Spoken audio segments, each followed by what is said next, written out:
Welcome, food lovers, to the wonderful world of Nepali cuisine. Today, we'll embark on a culinary journey to create momos. Momos are small, flavorful dumplings that hold a special place in the hearts and stomachs of the Nepali people. These little bundles of joy are more than just food in Nepal. They are a symbol of celebration, togetherness, and culinary artistry.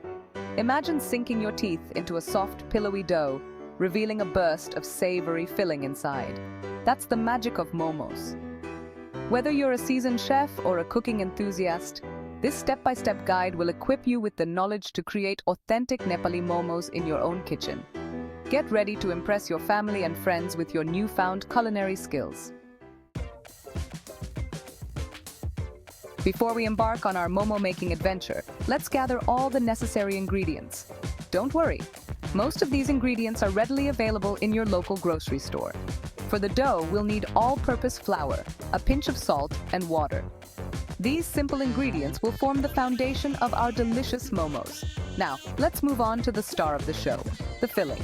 We'll be using ground meat. You can choose between chicken, pork, or buff, finely chopped onions, garlic, ginger, and a blend of aromatic spices.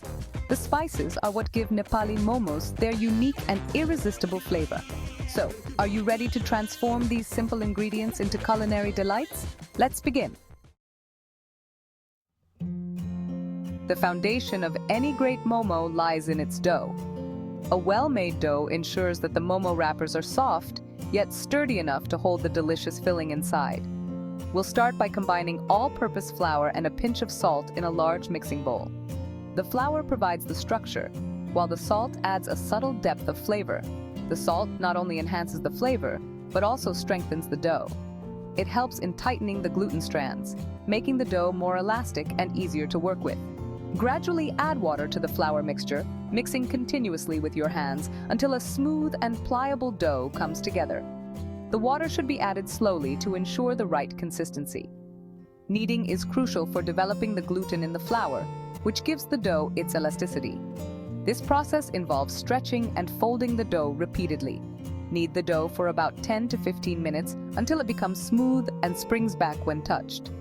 This ensures that the dough is well developed and ready for the next steps.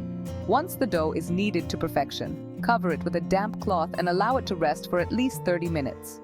This resting period is essential for the dough to hydrate fully. This resting period allows the gluten to relax, making the dough easier to work with. It also helps in achieving a smoother texture, which is crucial for rolling out thin momo wrappers. While the dough is resting, let's prepare the heart of our momos, the filling. In a separate bowl, combine the ground meat of your choice with finely chopped onions, garlic, ginger, and a medley of spices. The spices we'll be using are cumin powder, coriander powder, turmeric powder, garam masala, and a hint of red chili powder for a touch of heat. These spices not only add depth of flavor, but also infuse the filling with the characteristic aroma of Nepali cuisine. Mix all the ingredients thoroughly, ensuring that the spices are evenly distributed. You can adjust the quantity of spices according to your preference. Some people enjoy their momos fiery hot, while others prefer a milder taste. Feel free to experiment and create a filling that suits your palate. Section 5. Shaping your culinary masterpieces, the art of momo folding. This is where your creativity and precision come into play, transforming simple ingredients into delightful parcels of flavor. Now comes the fun part, shaping the momos. This is not just a step in the process, but an art form that has been perfected over generations. First, divide the rested dough into small, equal-sized balls. This ensures that each momo is uniform in size, which helps them cook evenly. Then, flatten each dough ball into a thin circle using a rolling pin. The dough should be smooth and even, creating a perfect canvas for your filling. The circles should be about 3 to 4 inches in diameter. This size is ideal for holding the right amount of filling without making the momo too bulky. Now, hold a dough circle in your hand and place a spoonful of the prepared filling in the center. Be generous but careful not to overfill, as this can make sealing difficult. To seal the momos, you can use various folding techniques. Each technique not only affects the appearance, but also the texture and cooking time of the momo. One common method is to bring the edges of the dough together, pleating and pinching them as you go along to create a half-moon shape. This technique is great for beginners and ensures a tight seal. Another popular technique is to gather the edges of the dough towards the center, forming a little pouch. This method is often used for steamed momos and gives them a distinctive look.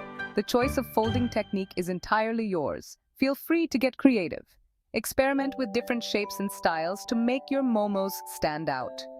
Whether you prefer the classic half-moon or the intricate pouch, each fold tells a story of your culinary journey. Section 6. Steaming to perfection, unveiling the secrets of tender momos. Today we are diving deep into the art of making the perfect momos, those delightful dumplings that are a staple in many Asian cuisines. Steaming is the traditional method of cooking momos, and for a good reason. This method ensures that the momos are cooked evenly and thoroughly, preserving their delicate texture. Steaming helps retain the moisture and flavor of the filling, resulting in incredibly juicy and tender momos. The steam gently cooks the dough, making it soft and pliable, while the filling remains succulent and flavorful. To steam momos, you'll need a steamer basket.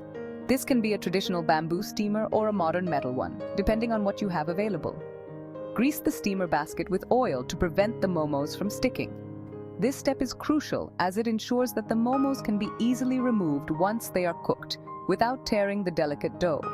Arrange the filled and shaped momos in the steamer basket, leaving some space between each momo to allow for expansion during steaming.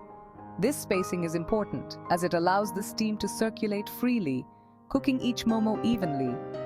Pour water into the steamer pot, ensuring that the water level is below the steamer basket. This prevents the momos from getting soggy and ensures they steam properly. Cover the steamer and bring the water to a boil.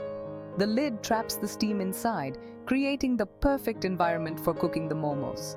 Once the water starts boiling, reduce the heat to medium and steam the momos for about 15 to 20 minutes, or until they are cooked through.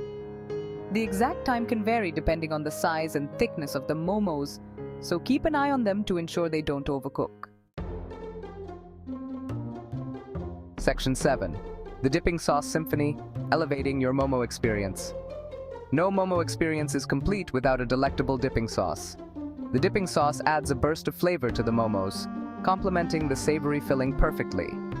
To prepare a traditional Nepali dipping sauce, combine tomato puree, finely chopped onions, green chilies, cilantro, and a squeeze of lime juice in a bowl. You can adjust the spiciness of the sauce by adding more or less green chilies. This tangy and spicy dipping sauce is the perfect accompaniment to your homemade momos. The combination of flavors will tantalize your taste buds and leave you wanting more. Section 8. Serving and savoring momos, a celebration of Nepali cuisine. Momos are best served hot, straight from the steamer basket. Arrange the steamed momos on a platter and garnish them with freshly chopped cilantro. Serve them alongside the spicy tomato dipping sauce. Momos are a versatile dish that can be enjoyed as a snack, appetizer, or even a light meal. In Nepal, momos are often shared with family and friends, creating a sense of togetherness and shared enjoyment. The joy of momos lies not only in their exquisite taste, but also in the act of sharing them with loved ones. As you bite into a steaming hot momo, savor the flavors, the textures, and the warmth of Nepali hospitality. Section 9. Beyond the basics, exploring momo variations and tips. Once you've mastered the art of making traditional Nepali momos, you can let your culinary creativity run wild. Momos offer endless possibilities for experimentation. You can try different fillings, such as vegetables, paneer, or even sweet fillings like chocolate or Nutella. For those who prefer a crispy texture, you can pan fry or deep fry the momos until they turn golden brown and crispy. You can also experiment with different dipping sauces, such as a spicy peanut sauce, a creamy yogurt sauce, or a sweet and sour chili sauce. Section 10. Conclusion. Embrace the joy of momo making. Congratulations, my fellow food enthusiasts. You've now learned the secrets of making authentic Nepali momos.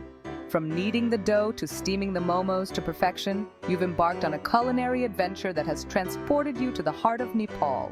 Remember, cooking is all about experimentation and having fun. So gather your ingredients, put on your chef's hat, and embark on your momo making journey.